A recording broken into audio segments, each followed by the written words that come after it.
اپنے آپ کو مطمئن رکھنے کے لیے اللہ رسول کے فیصلوں پر چلنا بڑا ضروری ہے. اگر ہم اپنے حساب سے کوئی نیا طرز زندگی وضع کریں گے تو اس کے لیے ہم الجھ جائیں گے. اور اگر ہمیں طرز زندگی وضع کر کے دیا گیا ہے اور طے کر دیا گیا ہے تو پھر ہمیں بڑے آسان ہمارے پاس طریقہ ہے, کتاب و سنت سے شریعت کے فارمولے نکالیں اور اس کو پوری طرح اپنی زندگی میں نافذ کریں. نکاح کو نبی پاک علیہ السلام نے تب برکت والا کہا جب وہ آسان ہو. فرمایا وہ نکاح برکت والا ہے جو آسان ہو. اور اگر بہت سارا قرضہ چڑھ جائے, اگر بہت ساری آزمائش ہو جائے, کتنے نکاح کے لیے لوگ اس لیے پریشان بیٹھے ہیں کہ نکاح مہنگی بڑا کر دیا گیا, بہت مہنگی ہو گئی شادی, اس کے لیے 12 سال بچوں کے والد کو ملک سے باہر جدائی کاٹنی پڑتی. یہ مہنگی شادیاں کرنے کے لیے اپنے قریبیوں کے جنازے چھوڑنے پڑتے ہیں, بڑی ساری آزمائش سے گزرنا پڑتا ہے. اور ہمیں جو دین رسول کریم نے عطا فرمایا ہے, صحابہ میں امیر ترین آدمی حضرت عبد الرحمن ابن عوف, امیر ترین بندے, لاکھوں دینار ان کے وصال کے بعد ان کے اہل خانہ کو ملے, امیر آدمی ہے, لیکن دولت اتنی صاف ستھری ہے کہ اللہ کے رسول نے ان کے پیچھے نماز بھی ادا کی. حضور نے پیچھے نماز پڑھی ہے. سب کی دولت میلی کچیلی نہیں ہوتی, کچھ لوگوں پر خدا کا خاص فضل بھی ہوتا ہے. حضور نے ان کے پیچھے نماز پڑھی. حضرت عبد الرحمن ابن عوف فجر کی نماز کے لیے نبی پاک علیہ السلام کی اقتداء میں کھڑے ہوئے, اور جب سلام پھیرا تو ان کے سفید کرتے پر زرد رنگ کا داغ تھا. تو سفید کرتوں پر داغ جلدی نظر آتا ہے. حضرت بابا بلے شاہ صاحب سے کسی نے کہا تھا کہ میں ممبر پہ بیٹھتا ہوں تو بعض لوگ تنقید بھی کرتے ہیں, تو فرمانے لگے پھر اگر سفید کپڑے پہننے ہیں تو داغ تو لگے گا, اگر سب سے آگے بیٹھنا ہے تو پھر تو لوگ تائرانہ نظر ڈالیں گے. یہاں تے چٹی چادر لا دینا کڑیے تے پہن فقیراں دی لوئی, چٹی چادر تے داغ لگیندا ہی تے لوئی نو داغ نہ کوئی.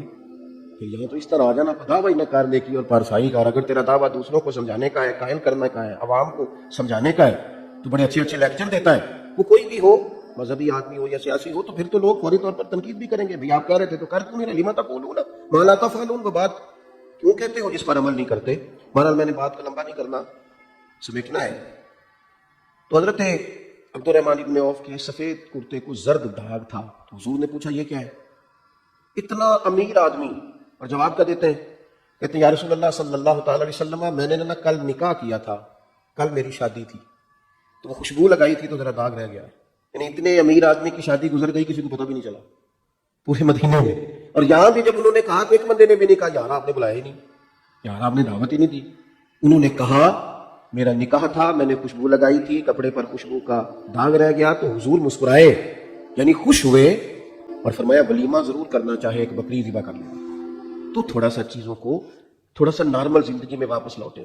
آزمائش والا وقت آتا جا رہا ہے, آہستہ آہستہ یوں کیمروں کے اندر بند ہو رہے ہیں کہ یوں لگتا ہے کہ ساری دنیا اب تو. وہ میں ایک ڈاکٹر صاحب کو پڑھ رہا تھا, وہ کہہ رہے تھے لوگ سلیقے سے سو نہیں پاتے لہٰذا بیمار ہیں. کیوں؟ اس لیے کہ موبائل تکیے کے نیچے رکھ کے سوتے ہیں.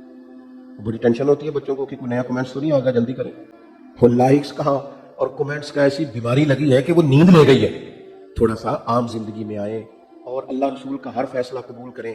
24 لاکھ مربع میل پہ حکومت کرنے والے حضرت عمر یہ بھی جانتے تھے کہ دین میں گنجائش ہے اچھے کپڑے پہننے کی, وہ جانتے تھے.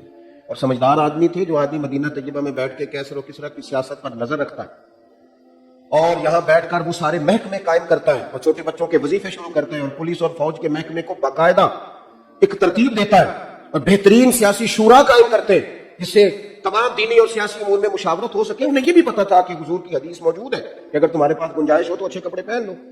لیکن انہوں نے اس چیز کو مشکل جانا. وہ سمجھتے تھے کہ جب لوگ رواج بنا لیتے ہیں نا, غریبی ختم نہ ہوئی ہو تو لوگ رواج بنا لیتے ہیں, تو پھر حالات خراب ہوتے ہیں. یہاں بھی کوئی اعتراض نہیں, اگر سارا ملک امیر ہو جاتا ہے تو کریں جو جس کا دل چاہے.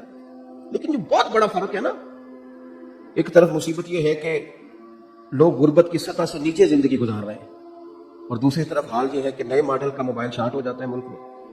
مجھے ابھی دوست اپنی گاڑی میں لے آئے تو گاڑی ذرا بہت بڑی تھی, میرے سے تو خیر کافی بڑی تھی. تو میں انہیں بار بار کہہ رہا تھا کہ انہیں کنوں دسا کا میری نہیں, یہ تو بڑی مشکل ہے.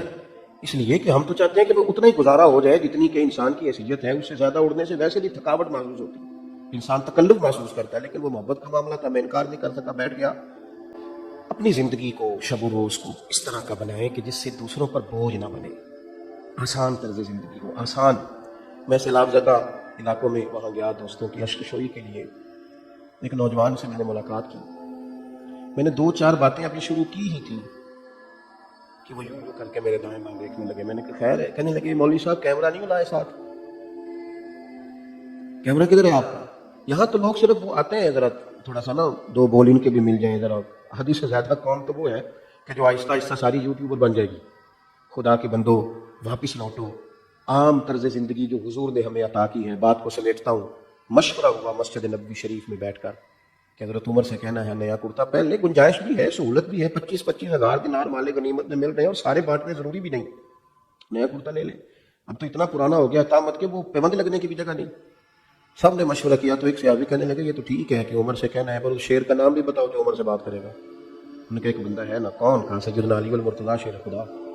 حضرت عمر ان کی ہر بات مانتے ہیں. حضرت مولا علی سے عرض کیا آپ جناب عمر سے کہیے نا کرتا بدل دے, نیا لے لے. حضرت علی کہنے لگے بالکل تمہاری بات ٹھیک ہے, کہنا چاہیے, پر میں فاروق اعظم کا مزاج جانتا ہوں. یہ بات جائز ہے جو تم نے کہی ہے, کوئی حرج نہیں ہے, لیکن میں نے نہیں یہ بات عمر سے کرنی. کہا پھر آپ بتائیں کوئی راستہ. تو کہنے لگے سیدہ عائشہ صدیقہ سے کہو, وہ ماں ہے نا مومنوں کی, تو جناب عمر کے لیے اس جگہ پہ ہیں کہ حضرت عمر کو جو حکم دیں گی وہ مانیں گے.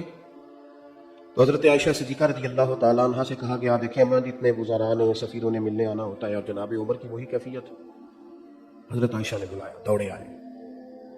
اگر بڑے بڑے ملکوں کے وزیر بھی آتے تو فرماتے نماز ختم ہوگی, وظائف سے فرصت ہوگی, غریبوں کی بات سنوں گا تو تم سے بھی مل لوں گا. لیکن سیدہ عائشہ کا پیغام گیا تو دوڑے آئے. کیوں؟ کچھ جگہ ایسی ہوتی ہیں جو انسان کے لیے قابل احترام ہوتی ہیں, اور اصلہ نال جی نیکی کریے تو نسلہ تاک نہیں بول دے. یہ حضور کے گھر ہے نا. دوڑے آئے اور پردے کے پیچھے بیٹھے. اما جی کوئی حکم تھا؟ وہ صحابہ جو سفارشی تھے وہ بھی چھپے ہوئے ہیں پیچھے بات سن رہے. حضرت عائشہ سے کہا تھا اما جی آپ کہیے گا, ہم نے نہیں سامنے آنا. تو سیدہ فرمانے لگی امیر المومنین, خیال ہے صحابہ کا کہ اگر آپ نیا کرتا لے لیں تو دین میں اجازت بھی ہے اور آپ گنجائش بھی رکھتے ہیں, حرج کیا ہے.